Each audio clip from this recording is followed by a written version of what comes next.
Est-ce qu'avoir un smartphone toujours plus fin, c'est souhaitable? C'est la question qu'on peut se poser parce que Samsung nous présente tout de suite, là juste à l'instant, il y a 2 minutes en bas dans leur salle, le Galaxy S25 Edge, smartphone extrêmement fin qui pourtant récupère ce qui se fait de mieux chez Samsung. L'écran du Galaxy S25 Ultra, la caméra principale avec le capteur 200 mégapixels du Galaxy S25 Ultra, mais une toute petite batterie à un tarif qui est quand même assez élevé. Donc aujourd'hui, je vais tout vous dire sur le Galaxy S25 Edge. Est-ce qu'il faut l'acheter? Est-ce qu'il est intéressant? Alors bien évidemment, on va pondérer tout ça, on regardera un test un peu plus tard. Mais pour l'instant, c'est la prise en main du Galaxy S25 Edge. Vous allez voir, c'est vraiment intéressant.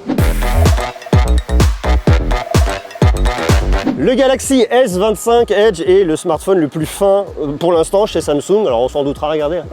Regardez. C'est super fin. Il fait 5,8 mm d'épaisseur. Alors je ne sais pas si vous vous en rendrez bien compte. On va le mettre à côté un iPhone.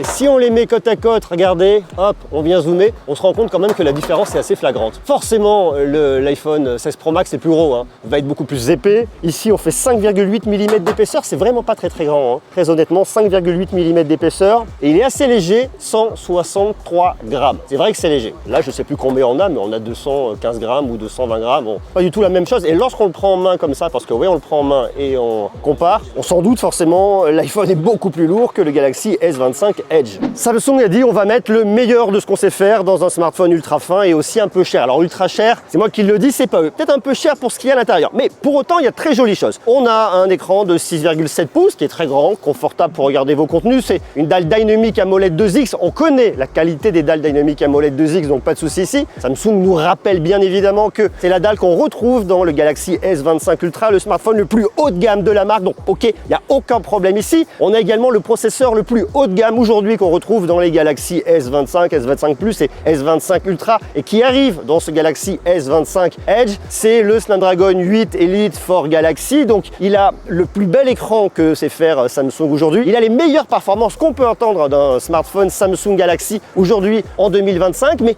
il a une batterie qui est pas trop grosse. Et surtout, et ce qui me surprend moi, c'est que là où il y a plein de constructeurs chinois qui ont fait le choix de changer la technologie de batterie en allant sur des batteries en silicium carbone qui permettent de gagner de la finesse, donc dans leur smartphone, ce qu'ils font, c'est qu'ils gagnent pas forcément de finesse, ils vont augmenter la capacité de la batterie. Et bien ici, Samsung a fait le choix de garder une batterie un peu plus traditionnelle, je prends des guillemets quand je dis ça, mais c'est pas une batterie silicium carbone, ce qui fait que la batterie est pas très grosse pour un smartphone qui coûte quand même assez cher. Il y a un petit sujet là-dessus quand même, parce qu'ils nous le disent, ce que veulent les consommateurs quand ils achètent un smartphone très haut de gamme, c'est la photo, la meilleure qualité photo. Là, vous êtes sur un smartphone qui est cher, dans le tarif dans quelques instants, mais d'une, vous n'avez pas tout ce qu'on peut faire en photo aujourd'hui de mieux dans un Samsung Galaxy S25, puisque vous avez 2 optiques à l'arrière et non 3, ça vous aura pas échappé. Et en plus de ça, il y a un truc qu'ils oublient un petit peu, c'est que les consommateurs, ils veulent certes avoir de belles photos, mais ils veulent aussi une belle autonomie. Et à mon avis, là-dessus, il y a un petit sujet. Enfin, je sais pas. T'en penses quoi, Romain? Il y a un sujet sur l'autonomie ou pas? Bonjour, monsieur. Je pense, monsieur, dame. Bonjour. Je pense en effet qu'il y a un sujet sur l'autonomie. Il y a un petit Mais sujet. pas seulement, sur la solidité aussi. Tu crois, la solidité? Bah, je pense, hein. Oh. En vrai, moi, je me dis dans mon jean serré, tu vois, bah, le truc hyper fin, là, je suis pas serein. J'essaie de le mettre dans ma poche, je suis pas serein. Ouais, c'est toi qui as un problème dans ta tête, là. Franchement, je me souviens de l'iPhone 6 parce que je suis un vieux. Vous connaissez sûrement pas l'iPhone 6.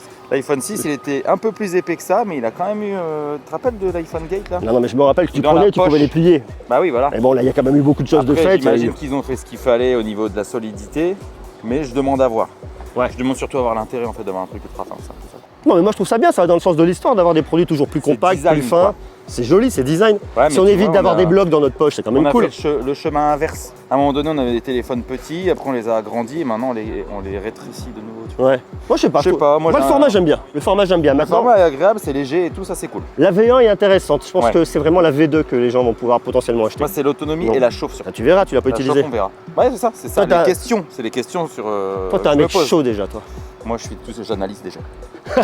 Romain, pas citron, on est Salut, gâtés. les Hein. gars. 3900 mAh. 3900 mAh. Quand on voit aujourd'hui que les constructeurs mettent des plus grosses batteries, 4500, ça paraîtrait un grand minimum. Aujourd'hui, on le voit beaucoup. Alors, dans l'entrée de gamme, des smartphones avec des batteries de 5000 mAh, voire 6000 mAh, mais ils n'ont pas les processeurs qui gèrent le mieux la partie autonomie. Donc, forcément, on va compenser en rajoutant des mAh dans la boîte. Là, c'est quand même pas énorme. Et sur un smartphone, une fois de plus, extrêmement haut de gamme, ça questionne. Alors, attention, on pondère, il faut le tester, il faut voir les questions de chauffe dont parlait Romain. hein, voir bien évidemment si l'autonomie sera à la hauteur. Mais si on n'a pas au grand minimum une journée d'autonomie, Samsung nous annonce 24 heures et je trouve que 24 heures aujourd'hui pour un smartphone extrêmement haut de gamme, c'est un peu problématique. J'aurais bien aimé qu'on me dise une journée et demie. Enfin, ça me paraîtrait être normal quand on met quand même un gros budget dans un smartphone. Mais on va voir, on laisse la chance au produit. Vous l'avez vu, le design est identique à la gamme Galaxy S25 qu'on retrouve cette année forcément. On a un cadre en titane, on a des finitions mat au niveau du dos. Alors là, il y a quand même beaucoup de soleil, donc est-ce que vous allez voir un petit peu la réflexion du soleil sur le dessus? Mais pour autant, c'est un design mat. La partie photo est assez intéressante. On a un côté un peu plus vertical qui est bien mis sur la gauche, ici, avec vos deux caméra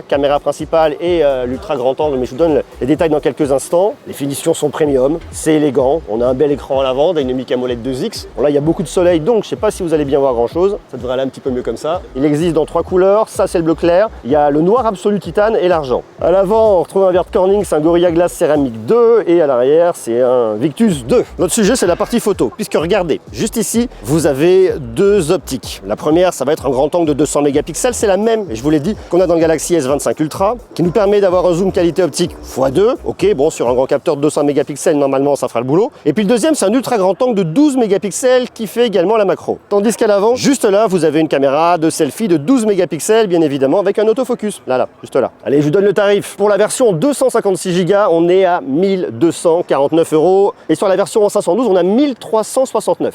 Scandaleux! C'est scandaleux. C'est un petit budget, on va pas se mentir. C'est un petit budget. Alors après, vous me direz, c'est une première version, il y a de l'innovation bien évidemment. Donc bon, forcément, Samsung va pas vous proposer un smartphone à 700 €. Mais je trouve quand même qu'il est un petit peu cher pour ce qu'il vous propose. Non pas qu'il est pas bien, attention, je veux pas dire que le Snapdragon 8 Elite pour Galaxy n'est pas bien. Vous avez 12 Go de RAM, enfin il y a du stockage, on a les dernières technologies. Le capteur principal est très bien, le deuxième, j'en doute pas et on le testera bien évidemment. L'écran Dynamic AMOLED 2X, ça fait ses preuves. Donc tout ce qu'on a à l'intérieur sur la fiche technique, pour moi, ça va bien. En plus, Samsung nous dit qu'on a une chambre à vapeur qui est un peu plus grande que celle du Galaxy S25 Plus, donc ok, ça me va bien.